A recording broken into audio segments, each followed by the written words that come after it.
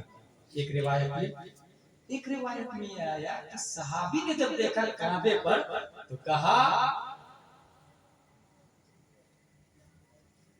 निअमल मरकब रकिबना या राकिब, कितनी अच्छी सवारी है तुम्हारी, कितनी अच्छी सवारी है, क्योंकि प्यारे मुस्तफा सवारी, प्यारे मुस्तफा अपने कांधे पर इमाम हुसैन को ले लिए, लिहाजा सवारी नबी है और सवार नवासा प्यारे मुस्तफा है। इमाम हुसैन की कदर व मंजिलत जाननी हो तो देख लो, सवारी नबी है, सवार हुसैन है, इनसे ज्यादा बामर्तबा और क्या हो सकता है इमाम हुसैन का। इमाम हुसैन की कदर व मंजिलत जानने के लिए इस हदीस से अच्छी और कोई हदीस है? नबी के कांधे पर इमाम हुसैन बैठे, और जब कांधे पर बैठे होंगे तो लगाम की तरह नबी के बाल और जुल्फे मुबारक को पकड़ लिया, नबी के जुल्फे मुबारक को पकड़ा होगा। सुभान अल्लाह। तो सहाबी ने कहा, कितनी अच्छी सवारी है सवार। नबी सल्लल्लाहु अलैहि वसल्लम ने फरमाया, अच्छा तुम सवारी को देख रहे, जरा ये भी तो देखो सवार कितना खूबसूरत है, सवार कितना खूबसूरत है। अच्छा सवार का नाम क्या था? हुसैन, हसन। हसन का मतलब क्या होता है? खूबसूरत। हुसैन का मतलब क्या होता है? छोटा खूबसूरत। लेकिन यहाँ तस्दीक के लिए नहीं, बल्कि खूबसूरत ही हम कहते हैं। ठीक है। अच्छा एक और बात बता दूं, यहाँ पर एक बात याद आई मुझे हमेशा, जब ये दोनों पैदा हुए थे, मैंने कहा था ना शुरू में, ये दोनों नाकिस बाप की तकमील के लिए आए सीरत मुस्तफा। जब ये दोनों पैदा हुए थे तो इनका नाम हजरत अली ने हिब्र का क्या नाम रखा?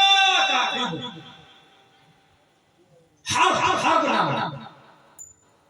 हुजूर सल्लल्लाहु अलैहि वसल्लम फरमाती, वल्लाहि इन्नी उमिरतु अन उगय्यिरा इसमैहिमा, मुझे हुक्म दिया गया है इन दोनों के नामों को बदल। तब नबी ने नाम रखा हसन हुसैन। अच्छा एक बात बताऊं, आज तक किसी नबी के नवासे का नाम हसन हुसैन था ही नहीं।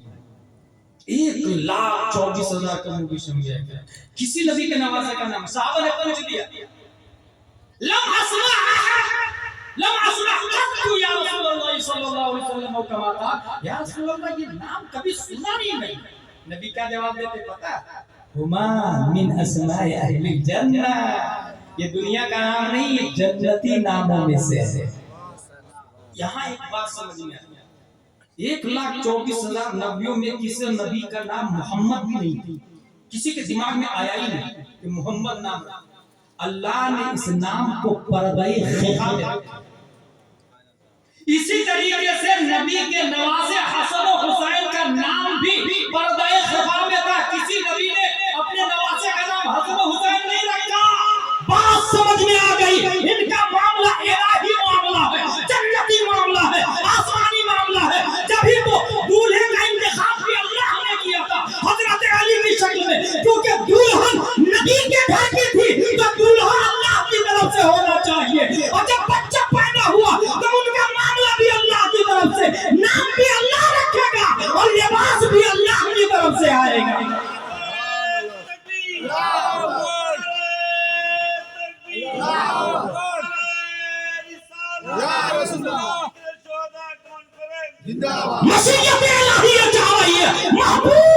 जिस तरह मैंने आपके नाम को पर्दे ख़िफ़ा में रखा क्योंकि आप लाजवाब इस्मन भी है और ज़ातन भी है, ऐसे ही आपके नवासे का नाम भी मैंने पर्दे ख़िफ़ा में रखा ताकि आपके नवासे का नाम भी लाजवाब हो जाए।